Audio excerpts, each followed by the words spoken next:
Bonjour les amis, c'est Oli le Belge. On va se retrouver pour quelques épisodes de ma vie de motard au travers de mes casques. Alors ça, c'est le plus vieux. C'est le plus vieux qui me reste. J'en ai eu un avant, mais je n'ai pas gardé. J'ai pas tout gardé. Alors je vais essayer de vous faire profiter un petit peu de mon expérience, bonne ou mauvaise.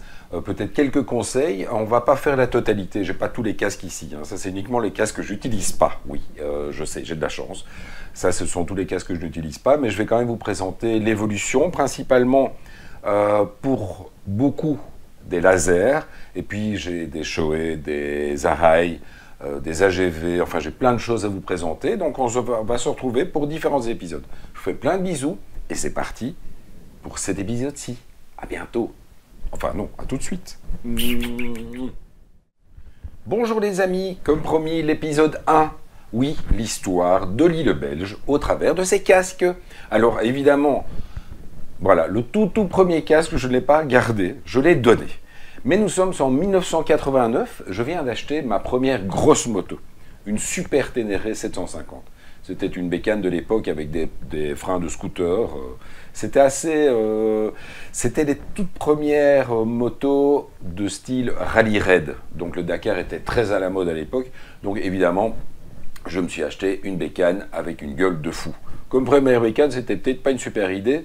Mais en tout cas, l'autre moyennement bonne idée que j'ai, c'est que j'ai acheté ce casque-ci. Alors, vous le voyez. C'est pas tout à fait un casque style rallye raid. Hein. C'est plutôt un casque de route, mais bon, voilà. Il m'avait tapé dans l'œil, c'était un Shoei. Il me convenait tout à fait. Enfin, en tout cas, je pensais qu'il me convenait tout à fait. C'était pas réellement le casque qu'il me fallait, parce qu'il y avait deux choses embêtantes avec ce casque. Alors, je vais remettre ma tête dans cette poussière. Oh. Eh bien, vous le voyez, au niveau de mon pif, c'était pas dingue. Hein. Et surtout, j'avais aucune... Putain, je ne me rappelais pas que c'était à ce point-là. Je n'avais aucune... Enfin, vraiment, le casque était collé sur ma bouche, ce qui est assez désagréable. Et en plus, mon menton sortait. Pourtant, c'était un L. Pourtant, c'était ma taille. Donc, comme quoi, il faut toujours essayer un casque avant de l'acheter, parce qu'on peut avoir de mauvaises surprises. Il faut savoir qu'un casque, s'il est trop petit au départ, il peut un petit peu évoluer vers quelque chose de plus grand, mais il ne va pas devenir énorme non plus.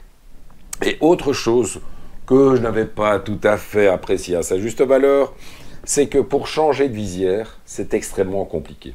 Il fallait démonter ici ces deux petites vis qui sont en plastique, qui sont au soleil, qui risquent très rapidement de s'abîmer. Et en plus, en dessous, en fait, c'est un système très compliqué. Donc, qu'est-ce que j'ai fait ? Très rapidement, je me suis dit, il va falloir que je change de casque. Entre-temps, ça, je peux vous le montrer, je ne sais pas si on va bien le voir sur les...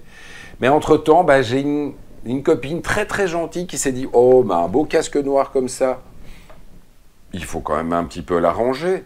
On va faire partir les mouchettes. C'était pas une super idée. Parce que frotter au tampon jet sur un casque, quand c'est mouillé, ça va, les mouchettes, elles sont parties. Par contre, quand il fait beau et quand il sèche, c'est une catastrophe. Alors donc, effectivement, premier Shoei, avec ma Super Ténéré, il a fait une petite année. Oui, à l'époque, j'avais les moyens. Je n'étais pas marié. Alors, deuxième casque, là, on passe sur une gamme au-dessus. Et je ne suis pas passé sur une gamme au-dessus parce que j'avais les moyens, je suis passé sur une gamme au-dessus parce que j'ai eu l'occasion. Un client m'a proposé un Arai. Je me suis dit, oh, un Arai, évidemment, c'était mon rêve. Voilà, c'était mon tout premier Arai. Je me suis dit, oh, qu'est-ce qu'il est beau. Bon, je vous rappelle qu'on est toujours en 1990, hein. Enfin 1990 pour nos amis français. On est en 1990 et j'ai l'occasion d'acheter cet Arai tout neuf. Tout neuf, tout neuf. Je me dis, ça, c'est le pied intégral. C'est un XL, pas grave. Moi, je mets du L, XL, pas très, très grave. Je venais d'acheter ma TDM. Je dis, tant pis, hein, c'est à la vista. Un Arai à ce prix-là, je ne peux pas rater l'occasion. Eh bien, sachez qu'un casque, quand il est trop grand, il est trop grand. Alors, quand il est trop petit, il est trop petit, mais quand il est trop grand, il est trop grand. Donc, ce qui veut dire, ce casque, lui, je crois que j'ai peut-être fait 1500 bornes avec. Alors, même au prix de l'époque, faire 1500 bornes avec un Arai, ça fait quand même mal. Mais parce qu'en fait, dès que je roulais au-delà de 120-130 km/h, le casque bougeait sur ma tête, je pouvais le serrer tant que je voulais. En fait, il s'écrasait vraiment sur l'avant de ma tête, c'était hyper désagréable. Malheureusement, C'est d'autant plus ralent que c'était quand même, bon, même si je n'avais pas payé très cher, c'était pas un casque donné, qu'il était très confortable. Et évidemment, j'aurais eu du mal, je ne pouvais pas retourner vers mon Shoei, qui était un Shoei de bas de gamme, parce que bon, bah, le confort était beaucoup plus important dans celui-ci. Et en plus, évidemment, la mentonnière est beaucoup plus grande et il y a beaucoup plus de place pour la bouche, pour pouvoir respirer. Donc, bah, j'ai racheté un deuxième Arai. Et là, comme je venais d'acheter ma TDM, je me suis dit, je vais acheter un Arai qui va avec la couleur de ma TDM. Donc, petit Arai noir, tout noir, impeccable. Quand il fait beau, tu crèves. Parce que, évidemment, ça prend un max de soleil. Et en plus, bon, ben, au niveau des traces, c'est assez catastrophique. Mais par contre, il était vraiment top. Et celui-ci, je vous le présente pourquoi? Parce que, regardez. Donc, effectivement, on est en 91, je pense.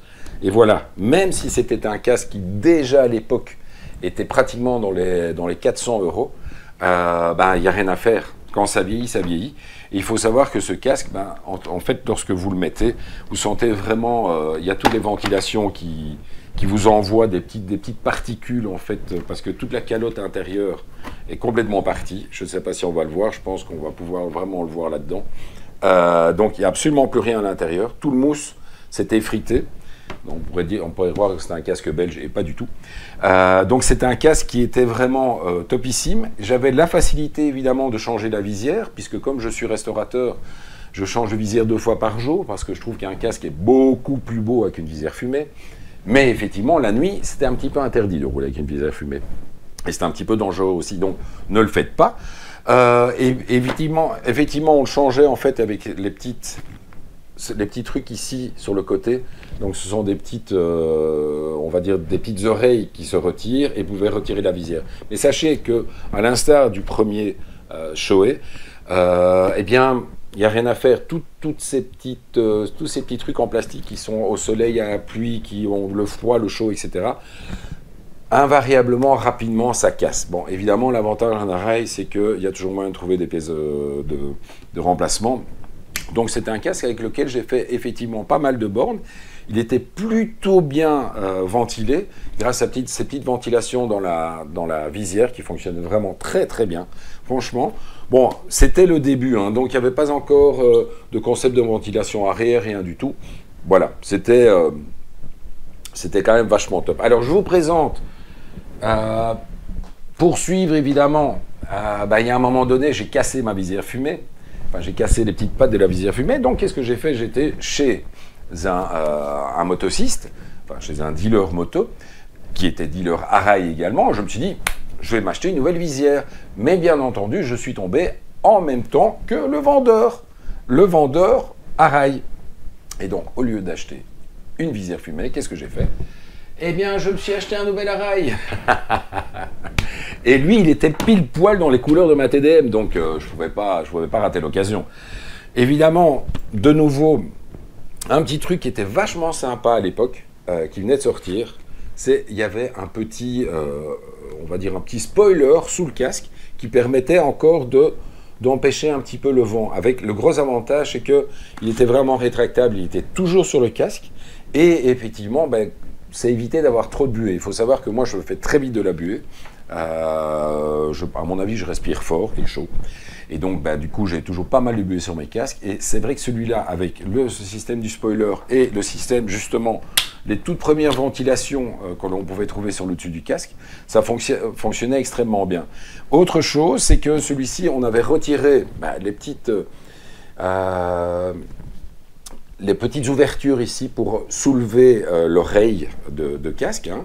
Et donc, ce qu'on faisait, c'est pour retirer la visière, il suffisait d'ouvrir le casque et de tirer des deux côtés et de tirer la visière comme ça. Je ne vais même pas oser le faire parce que comme c'est un casque qui a quand même presque 30 ans, enfin qui a à l'aise 30 ans, j'ai peur que ça bouge un petit peu de trop.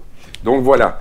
Donc voilà mon troisième Arai, ouais, déjà le troisième, bah oui, à l'époque je changeais très souvent de casque, et à l'époque je les payais, puisqu'il faut effectivement savoir que la plupart des casques qui sont derrière moi, je ne les paye pas, je les reçois. Donc voilà, ne partez pas du principe que je suis complètement fou et que j'achète des casques à volonté. Alors on va terminer sur mon premier achat un peu fou que j'ai fait.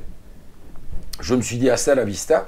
je suis tombé sur cet incroyable casque Jobard Team. C'était les premières années où Jobard était à la mode. Et alors là, bah, c'est aussi pour vous dire que de temps en temps, bon, bah, y a rien à faire.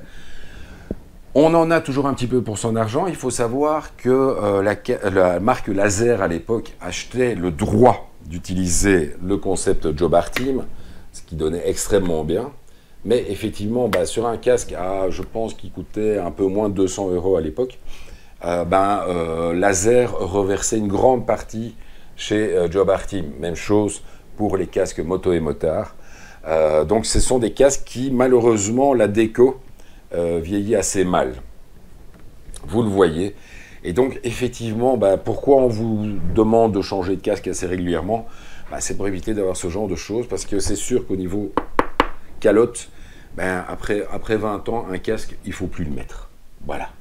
Alors, on va se retrouver pour la suite. Hein. Premier truc, 10 minutes, je trouve que ça va être bien. On va faire différents épisodes sur 10 minutes. J'espère que ça vous a plu. Donc, on se retrouve pour la suite. Pour la suite de mon histoire au travers des casques. Ciao les amis. Bye.